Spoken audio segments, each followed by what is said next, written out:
السلام علیکم ورحمۃ اللہ وبرکاتہ۔ الحمد للہ رب العالمین، والصلاة والسلام علی سیدنا و مولانا محمد وعلی آلہ واصحابہ اجمعین، اما بعد۔ اعوذ باللہ من الشیطان الرجیم، بسم اللہ الرحمن الرحیم۔ هو الذي جعل الشمس ضياء والقمر نورا وقدره منازل لتعلموا عدد السنين والحساب وكل شيء فصلناه تفصيلا۔ وقال النبي صلى الله تبارك وتعالى عليه وسلم: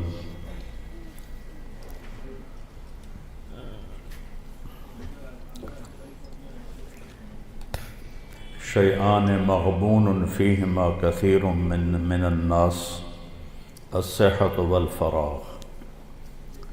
وقال النبي صلى الله تبارك وتعالى عليه وسلم: الدنيا دار من لا دار له، ومال من لا مال له، ولها يجمع من لا عقل له، أو كما قال صلى الله تبارك وتعالى عليه وسلم۔ میرے محترم بھائیو اور دوستو عزیزو، اکثر ماشاءاللہ نوجوان بیٹھے ہو۔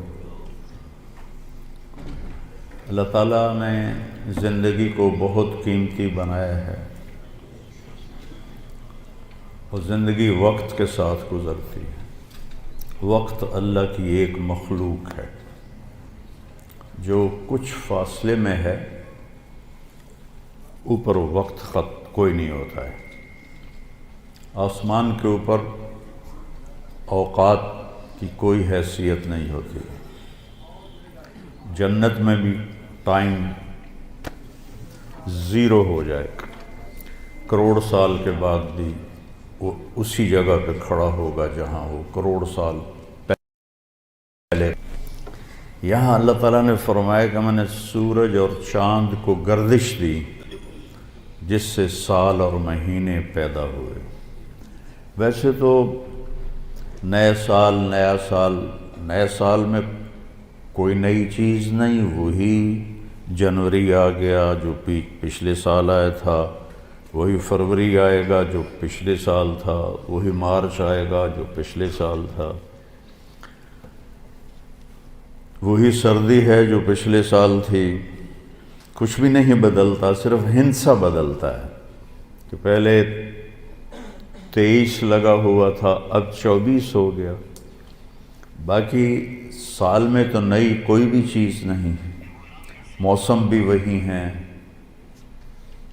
دن رات بھی وہی ہیں، بارش آندھیاں بھی وہی ہیں، دریاؤں کی روانی، ہمارے تو دریا خشک ہو گئے، وہی پہاڑوں پہ برف ہے، وہی آبشاریں ہیں، وہی چشمے ہیں، وہی پرندوں کی ڈاریں ہیں، وہی رات کا اندھیرا ہے، وہی دن کا اجالا ہے، وہی صبح و شام ہے، وہی کہیں رونا ہے، کہیں ہنسنا ہے، کہیں دکھ ہے، کہیں سکھ ہے، کہیں ظالم ہے، کہیں مظلوم ہے، کہیں بدکار ہے، کہیں نیکوکار ہے، کہیں دھوکے باز ہے، کہیں دیانتدار ہے۔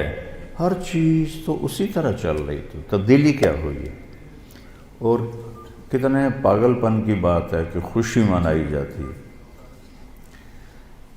خوشی منانے کی بات تو نہیں ہے، یہ تو 1 سال کم ہو گیا۔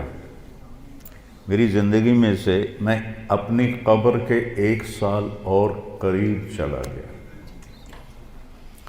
چونکہ ہمارے اوپر مغرب نے حکومت کی ہے، پوری دنیا پہ کی ہے، صدیوں کی ہے، تو جو مغلوب قومیں ہوتی ہیں، جو شکست خوردہ قومیں ہوتی ہیں، وہ فتح پانے والوں کی ہر چیز کو لے لیتے ہیں اور اس کے مطابق اپنی زندگی کو ڈھال لیتے ہیں۔ اسپین کی تاریخ میں پڑھ رہا تھا تو ایک پادری کی تحریر تھی کہ مجھے بہت گلہ ہے اپنے عیسائیوں سے کہ انہوں نے عربی لباس پہننا شروع کر دیا ہے، انہوں نے اپنی زبان چھوڑ کے عربی میں بولنا شروع کر دیا۔ اب جیسے ہماری نسل انگریزی میں بولتے ہیں، اردو میں بھی انگریزی شامل کرتے ہیں، پنجابی میں بھی انگریزی، بلکہ انگریزی بولنا ایک معیار بن گیا ہے۔ اس قدر حماقت ہے کہ معیار تو انسانیت ہے۔ اچھا انسان بڑا آدمی ہوتا ہے، انگریزی بولنے والا بڑا، انگریزی بولنے والوں نے تو ملک لوٹ لیا۔ بڑا انسان اپنی صفات سے بنتا ہے۔ بڑا مالدار اور چیز ہے اور بڑا انسان اور چیز ہے۔ ایک شخص بہت بڑا، یہ بہت بڑا آدمی ہے کیونکہ بہت زیادہ پیسے ہیں، یہ بڑا مالدار ہے، یہ بڑا آدمی نہیں ہے، یہ بڑا انسان نہیں ہے۔ ان اکرمکم عند اللہ اتقاکم، سب سے زیادہ عزت والا اور بڑا آدمی اللہ کہتا ہے وہ ہے جو تقوی والا ہے۔ تو بدلا تو کچھ بھی نہیں، یہ جنوری شروع ہو گیا، پھر فروری آ جائے گا، پھر چلتے چلتے پھر دسمبر آ جائے گا، پھر ایسے موسم گم ہو جائے گا اور ہماری زندگی کا ایک سال اور گھٹ جائے گا۔ کچھ چیزیں یاد رہ جاتی ہیں، حادثات، واقعات، باقی آدمی سب کچھ بھلا دیتا ہے۔ اتنی عمر گزار کے ماضی میں دیکھوں تو کچھ یاد ہے، اکثر بھول گیا ہے۔ البتہ پچھلے سال کا جو میرے بیٹے کی وفات کا حادثہ ہے وہ شاید مجھے موت ہی بھلائے گی، اس سے پہلے تو بھولنے کا کوئی شکل نظر نہیں آتی۔ اس کا وقت تھا، وہ چلا گیا۔ تو 2023 تو میری زندگی میں ہمیشہ ہی مجھے دکھ دیتا رہے جب تک میری زندگی باقی ہے۔ تو وقت ایک بہت بڑی دولت ہے۔ جن جن چیزوں سے وقت پیدا ہوتا ہے اللہ نے سب کی قسم اٹھائی ہے۔ وقت زمین آسمان کے درمیان کی مخلوق ہے۔ تو والسماء والطارق، آسمان کی قسم، ستارے کی قسم، والنجم، ستارے کی قسم، ستاروں کی گردش سے وقت بنتا ہے، والشمس وضحاہا، سورج کی قسم، اس کی روشنی کی قسم، والقمر اذا تلاہا، چاند کی قسم، تو چاند اور سورج کی گردش سے وقت بنتا ہے، جو میں نے پہلے آپ کو خطبے میں آیت پڑھی کہ جس نے سورج کو ضیاء بنایا، ضیاء کہتے ہیں جو خود روشنی پیدا کرتا ہو، والقمر نورا، اور چاند کو نور بنایا جو کسی سے روشنی لے کر روشن ہوتا ہو۔ اس لیے ان دونوں میں اللہ نے فرق کیا، چاند کو ضیاء نہیں فرمایا، چاند کو نور فرمایا، سورج کو ضیاء فرمایا کہ ضیاء اپنی روشنی خود بنا رہا ہے اور چاند سورج سے روشنی لے رہا ہے۔ اور سورج کے اندر جو ہیلیم گیس ہے وہ ہر سیکنڈ میں دھماکہ کرتی ہے، ہر سیکنڈ میں، اور اس دھماکے سے اتنی انرجی پیدا ہوتی ہے کہ اگر 50 لاکھ ایٹم بم ایک وقت میں پھاڑے جائیں تو زمین تو پھر نظر ہی نہیں آئے گی کہاں گئی۔ تو سورج میں ہر سیکنڈ میں ہیلیم نائٹروجن میں بدلتی ہے، اور اس سے جو اس تبدیلی میں جو ایک دھماکہ ہوتا ہے 50 لاکھ ایٹم بم پھاڑنے کے برابر اس کی طاقت ہوتی ہے، اور اس سے جو شعلے نکلتے ہیں وہ 1-1 لاکھ کلومیٹر لمبے ہوتے ہیں۔ 1920 میں ایک شعلہ سورج سے یہاں سے اٹھا اور یہاں پہنچ گیا، سورج کی سطح پر ہی۔ تو اس وقت سائنس بھی اتنی طاقتور نہیں تھی، اس زمانے میں اس شعلے کی طاقت کو ناپا گیا تو اس میں اتنی انرجی تھی کہ اگر اس انرجی کو انسان قابو کرتا تو 10 کروڑ سال کے لیے پوری دنیا کو بجلی کافی ہو جاتی، پاکستان نہیں، پوری دنیا کو بجلی کافی ہو جاتی۔ تو سورج اپنی روشنی خود پیدا کرتا ہے، اللہ کے امر سے، وہ تو خود کچھ بھی نہیں۔ چاند اس سے روشنی لیتا ہے تو چاند نور ہے، سورج ضیاء ہے۔ پھر اللہ تبارک و تعالیٰ نے زمین کی قسم اٹھائی کہ اس کی گردش سے وقت میں دن اور رات آتے ہیں، والارض وما طحاہا ونفس وما سواہا، پھر ہمارے اوپر وقت گزرتا ہے، ہماری قسم اٹھائی، واللیل اذا یغشا، رات وقت کا حصہ بنتی ہے، اللہ نے رات کی قسم کھائی، والنہار اذا تجلی، دن اللہ کا دن ہمارے وقت کا حصہ بنتا ہے، اللہ تعالیٰ نے پھر اس کی قسم اٹھائی۔ ہر وہ چیز جو وقت کے بننے میں استعمال ہو رہی ہے، اللہ اس کی قسم اٹھا رہا ہے، یہ بتانے کے لیے کہ یہ جو سانس ہے نا، اب یہ کبھی واپس نہیں آئے گا۔ گئی دولت واپس آ جاتی ہے، گئی صحت واپس آ جاتی ہے، گری عمارت دوبارہ بن جاتی ہے، لیکن یہ جو سانس وقت نے لیا ہے واپس نہیں آ سکتا ہے۔ دن اور رات کتنے بڑے ڈاکو ہیں کہ علل اعلان ہماری زندگی کو کھاتے جا رہے ہیں، کھاتے جا رہے ہیں، کھاتے جا رہے ہیں۔ کوئی ہمارے 100 روپے جیب سے نکالے تو ہم کہتے ہو یہاں جمعے میں آ جاتے ہیں جیب کترے، وہ موبائل نکالتے ہیں، اور جی میرا موبائل نکل گیا، ذرا ہوشیار بھی رہنا، پتہ نہیں آئے نہ بیٹھے ہوئے تو وہ میرا موبائل نکل، لیکن یہ سانس ایک لمحہ جو نکلا ہے اسے تم واپس نہیں لا سکتے۔ سورج چاند کی گردش الٹی نہیں ہو سکتی۔ تو اس کی اہمیت بتانے کے لیے اللہ تعالیٰ نے ان ساری چیزوں کی قسم اٹھائی، والشمس وضحاہا والقمر اذا تلاہا والنہار اذا جلاہا واللیل اذا یغشاہا والسماء وما بناہا والارض وما طحاہا ونفس وما سواہا۔ 7 چیزوں کی اکٹھی قسم اٹھائی ہے اللہ تعالیٰ نے، سورج کی قسم، چاند کی قسم، دن کی قسم، رات کی قسم، آسمان کی قسم، زمین کی قسم، اور اے انسان تیری جان کی قسم کہ وقت نے تجھے گھیرا ہوا ہے اور تجھے کھینچ رہا ہے، کھینچ رہا ہے، کھینچ رہا ہے، ہر ٹک ٹک ٹک یہ کلہاڑے کی طرح میری زندگی کے درخت کو کاٹ رہی ہے، کاٹ رہی ہے، کاٹ رہی ہے، کاٹ رہی ہے، اور پتہ بھی نہیں چلتا، اور کسی کا کچھ پتہ نہیں کب اس کا وقت ختم ہو جائے۔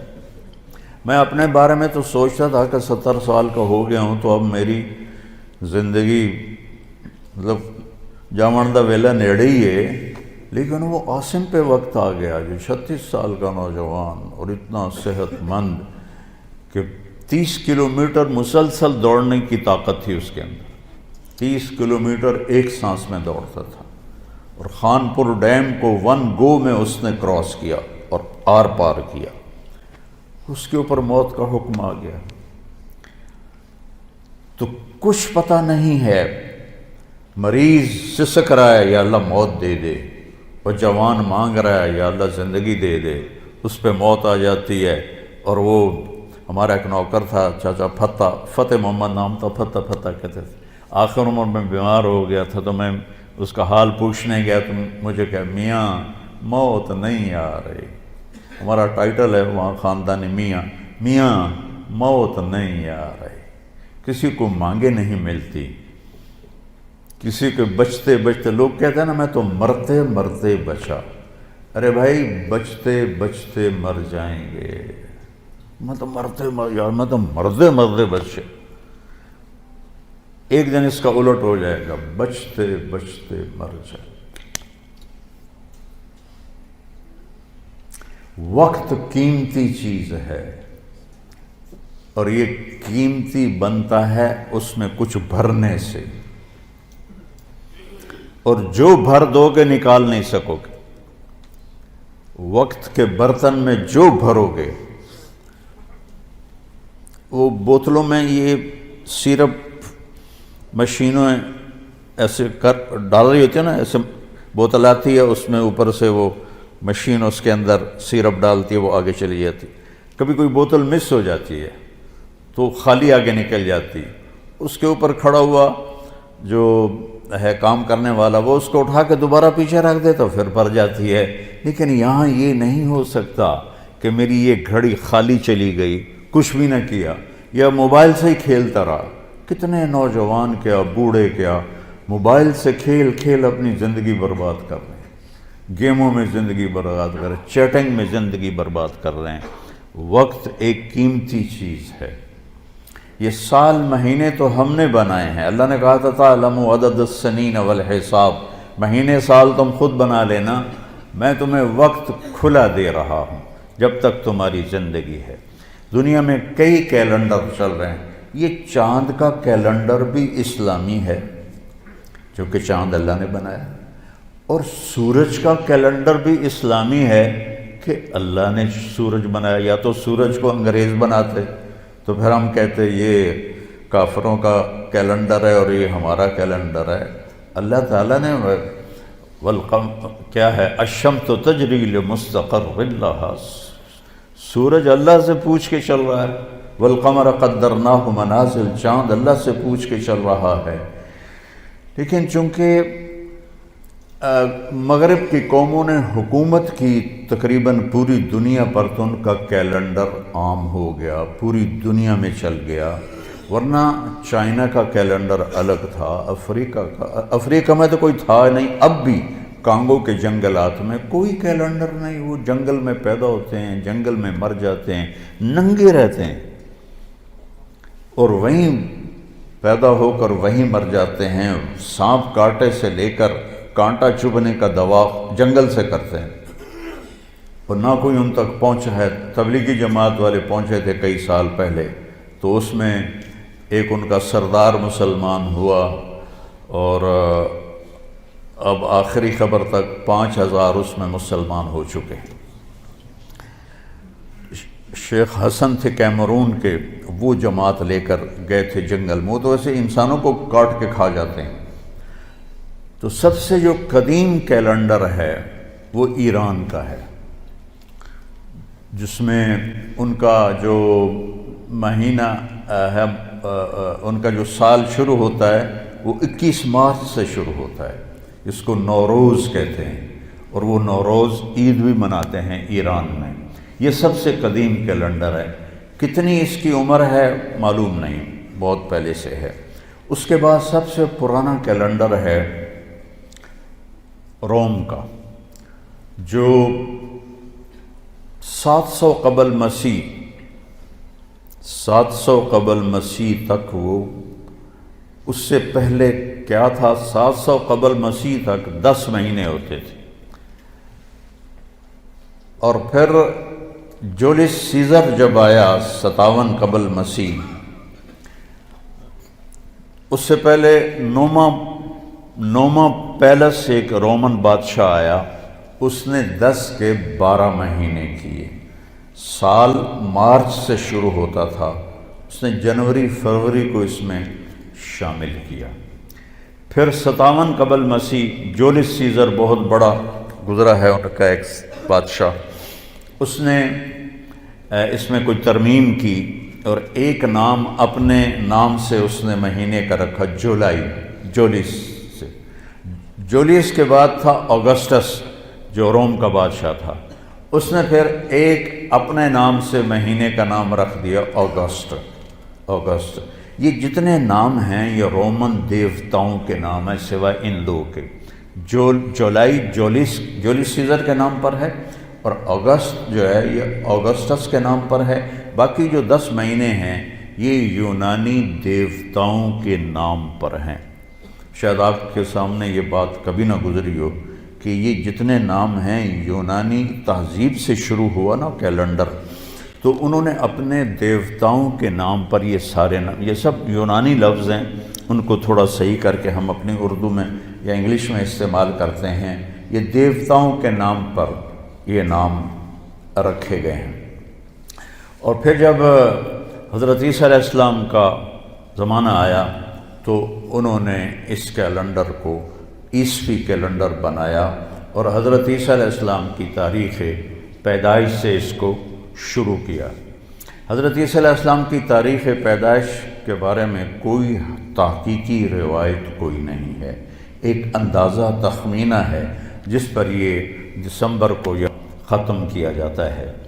پھر یہ چلتا رہا حضرت عیسیٰ علیہ السلام کی پیدائش سے، تو ان کا بھی سال مارچ میں ختم ہوتا تھا اور اپریل میں پہلا مہینہ ہوتا تھا، اپریل میں پہلا مہینہ ہوتا تھا۔ پھر 1564 میں، سن 1564 عیسوی میں فرانس کے بادشاہ نے اس میں تبدیلی کا حکم دیا اور جنوری کو پہلا مہینہ قرار دیا اور دسمبر کو آخری مہینہ قرار دیا۔ اور اس وقت چونکہ ذرائع ابلاغ نہیں تھے تو کچھ لوگوں کو پتہ چلا، کچھ کو نہ پتہ چلا، تو بہت سے لوگ 1 اپریل کو نیا سال مناتے تھے، تو ان کو لوگ ان پر مذاق ان کا اڑاتے تھے، یہاں سے 1 اپریل فول بنا۔ اس کو بھی کسی مسلمانوں کے ساتھ جوڑ دیتے ہیں کہ مسلمانوں کے ساتھ یہ ہوا تھا، تو پھر انہوں نے یہودیوں نے یہ طریقہ رائج کر دیا کہ اپریل فول مناؤ۔ اب تو خیر کسی کو پتہ بھی نہیں ہے۔ تو اپریل فول جو بنا تھا وہ یہاں سے بنا تھا کہ 1564 میں فرانس کے، اس کا نام نئی تاریخ میں آتا، اس نے جنوری کو پہلا مہینہ کر دیا، تو بہت سے لوگ 1 اپریل کو ہی پہلا مہینہ سمجھتے تھے اور 1 اپریل کو اپنی وہ خوشی مناتے تھے، تو ان کو بیوقوف کہا جاتا تھا، اس سے اپریل فول بنا۔ پھر 6 جولائی 1582، آج جو کیلنڈر آپ کے ہاتھ میں ہے یہ 6 جولائی 1582 کو گریگورین اس کو کیلنڈر کہتے ہیں۔ گریگوری یہ پوپ تھا روم کا، اس نے 30 دن، 31 دن، 28 دن، لیپ سال میں 29 دن، یہ سارا سٹ کر کے یہ 1582 سے یہ کیلنڈر چلا آ رہا ہے۔ ایک کیلنڈر ہے جو ہمارے ہندوستان کا ہے، وہ ہے بکرمی کیلنڈر۔ اس کو مہاراجہ بکرما جیت تھا، جو مدھیہ پردیش جو آج ریاست ہے، اس میں ایک شہر تھا اجین، وہاں کا وہ بادشاہ تھا اور ہندوستان اس نے سارا فتح کیا۔ 117 سال اس نے عمر پائی، اور یہ کالوں لوگ، کاسٹ ہے نا کالوں، یہ وکرما جیت کی اولاد ہیں، وہ کالوں تھا، اور اس نے اپنی پیدائش سے ہندی کیلنڈر شروع کیا۔ 102 قبل مسیح، حضرت عیسیٰ علیہ السلام کی پیدائش سے 102 سال پہلے وہ پیدا ہوا اور 15 عیسوی میں مرا، تو 117 سال اس نے گزارے، اور بہت نیک بادشاہ تھا، بہت رحم دل بادشاہ تھا۔ وہ لوٹتا نہیں تھا، لٹاتا تھا۔ ہمارے بادشاہ تو لوٹتے ہیں، لٹاتے نہیں ہیں۔ ان پاگلوں کو یہ نہیں پتا کہ پائی پائی کا حساب دینا ہوگا، ایک ایک پائی کا حساب دینا ہوگا، ایک ایک خیانت۔ ایک حدیث شریف میں آتا ہے کہ آپ نے فرمایا من المفلس، غریب کون ہے؟ کہا جی من لا درہم لہو، جس کے پاس پیسے نہ ہوگا نہیں۔ المفلس من امتی من یاتی یوم القیامہ بالحسنات امثال الجبال، سب سے غریب آدمی میری امت کا وہ ہے جو قیامت کے دن لائے گا نیکیاں پہاڑوں کی طرح، لیکن چکر باز تھا، اس کا مال لوٹا، اس کا مال لوٹا، اس کے پیسے دبائے، اس کی زمین پہ قبضہ کیا، اس کی زمین پہ قبضہ کیا، قبضہ مافیا پورے 4 صوبوں میں کام کر رہا ہے، تو ان زمینوں پہ قبضے کیے، پٹواری حاضر اور تحصیلدار حاضر، اوپر تک سب لائن حاضر ہوتے ہیں، سب کو جا رہا ہوتا ہے۔ کیسے دھوکے میں پڑے ہوئے یہ لوگ، یہ پاگل جانتے نہیں کہ جو ہی موت آتی ہے تو آدمی زیرو ہو جاتا، زیرو ہو جاتا۔ جو تو عاصم کی موت نے جھنجھوڑ دیا ہے، روزانہ اس کی قبر پہ جاتا تھا تو اس کے وہ تختی لگی دیکھ کے ایسے حیران ہو کے دیکھتا رہتا تھا، اور آنسو بھی نکلتے رہتے تھے، مٹی ہو گیا، مٹی ہو گیا۔ جو کچھ یہ بے وقوف حرام راستوں سے بنا رہے ہیں، لوگوں کے مال لوٹ کے بنا رہے ہیں، یہ برباد ہو جائیں گے مرتے وقت، ان کا مرنا مشکل ہو جائے گا۔ تو وہ کیا ہوگا؟ لوگ آئیں گے، یا اللہ اس نے میرا مال دبایا، اس نے میری زمین دبائی، اس نے میرے ساتھ یہ کیا، اس نے میرے ساتھ یہ کیا، کہ اچھا اتنی نیکیاں تو لے جا، اتنی تو لے جا، اتنی تو لے جا، اتنی تو لے جا، اتنی تو لے جا۔ ایسا ایسا ایسا ساری نیکیاں لوگ لے جائیں گے اور لوگوں کے حق باقی ہوں گے۔ کہیں گے یا اللہ ہم نے بھی اس سے لینا تھا، اب اس کی نیکیاں تو ہیں کوئی نہیں، تو اللہ تعالیٰ کہے گا انہوں نے جو گناہ کی ہیں اس کے سر پر ڈالو۔ تو گناہ کیا زید نے، سر پہ ڈالا بکر کے، اور وہ دوسرا آیا جی میرا حق بھی ہے کہ اپنے گناہ اس پہ ڈالو، میرا حق بھی ہے کہ اپنے گناہ اس پہ ڈالو، یہاں تک کہ گناہوں کا پہاڑ اکٹھا ہو جائے گا اور ساری نیکیاں کر کے جہنم میں گرا دیا جائے گا۔ یہ دیکھ رہے ہو، ایک بالشت زمین، ایک گٹھ زمین جس نے کسی کی دبا لی، یہاں تو ایکڑوں پہ قبضے ہو جاتے ہیں، تو قیامت کے دن 7 زمینوں کو توق بنا کے اس کی گردن میں ڈال دیا جائے گا۔ کیسے اٹھائے گا وہ؟ کس طرح مقابلہ کرے گا؟ آج تو اس نے دھونس سے، طاقت سے، کلاشنکوف سے پٹواریوں کو خرید، تحصیلداروں کو خرید، اے سی کو خرید، ڈی سی او کو خرید، کمشنر کو خرید، سارا کچھ کر لیا تھا، یہ سارے لائن حاضر ہو جائیں گے۔ وہ بہت نیک بادشاہ تھا، 117 سال عمر پائی۔ اس وقت تو مذہب ہی کوئی نہیں تھا، تو اگر وہ بت پرست نہیں ہوگا تو جن کو اسلام کی دعوت نہیں پہنچی ان کی بھی اللہ بخشش فرما دے گا۔ تو اس کی نیکی کے اس نے پورے ہندوستان پہ حکومت کی، تو اس نے یہ کیلنڈر بنایا جو ویساکھ سے شروع ہوتا ہے، ویساکھ ہے۔ اب تو ہمیں بھی بھول گئے، ہمارے بڑوں کو نام یاد تھے، لیکن جو کہ تاریخ میرا مطالعہ رہتا ہے تو اس لیے مجھے یہ یاد ہے کہ ویساکھ سے شروع ہوتا ہے۔ تو ویساکھ اور جیٹھ، ہاڑ، ساون، بدرو، اس قسم کے اس کے نام ہیں۔ تو ایک کیلنڈر ہمارے ہندوستان کا ہے، یہ اس عیسوی کیلنڈر سے بھی پرانا ہے، اور پھر ایک کیلنڈر ہمارا ہے قمری، یہ سب سے بہترین کیلنڈر ہے۔ سارے کیلنڈر سورج سے جوڑ کے بنائے گئے ہیں، تو ہمارا کیلنڈر اللہ نے ہمیں دیا چاند سے۔ 17 ہجری میں حضرت عمر رضی اللہ تعالیٰ عنہ کی حکومت تھی، ابو موسیٰ اشعری رضی اللہ تعالیٰ عنہ یہ گورنر تھے بصرہ کے، تو انہوں نے خط لکھا کہ امیر المومنین آپ کے خط آتے ہیں، نہ پتہ ہوتا ہے یہ کب نافذ ہونا ہے اور نہ پتہ ہوتا ہے یہ کب ختم ہونا ہے، تو ارخ لنا، تو ہمارے لیے کوئی کیلنڈر بنائیے۔